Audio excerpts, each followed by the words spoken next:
এখন আমি এটাকে কাটবো, দেখি এখানে আসলে আমরা কত টাকা পাই। আমার হাতে যে ব্যাংকটি রয়েছে এটা একটা বোনের ব্যাংক। সে কিছুদিন হলো এখানে কিছু টাকা জমাচ্ছে, খুব কষ্টের টাকা, কিন্তু সে চাচ্ছে এখানে যায় আছে, সে জানে না ঠিক কত আছে, এখানে যে পরিমাণ টাকা আছে সেটা অল্প হোক বেশি হোক সেগুলো সে গাজাবাসীর উদ্দেশ্যে দিয়ে দিবে।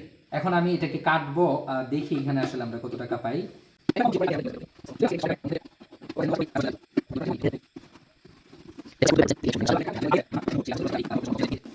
এটা আসলে কত দিচ্ছে সেটা বিষয় না, এটা প্রমাণ করে তার হাতে যদি অনেক থাকতো সেটাও সে দিয়ে দিত।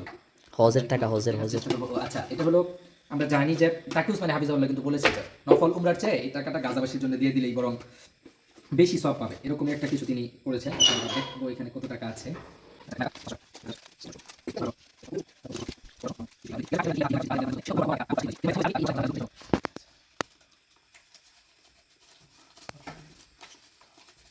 পনেরো, ষোলো, 1610 টাকা আছে। আল্লাহ তাআলা এই 1610 টাকা 16,000 কোটি টাকায় টাকার মালিক এই বোনকে বানিয়ে দিক। আমরা আমিন। দোয়া করি আল্লাহর কাছে, আসলে শুধু টাকাটা ফ্যাক্টর না, এরকম মনের অধিকারী আল্লাহ তাআলা সবাইকে বানিয়ে দিক। আমরা এই বোনের জন্য দোয়া করি, আমরা গাজাবাসীর জন্য দোয়া করি।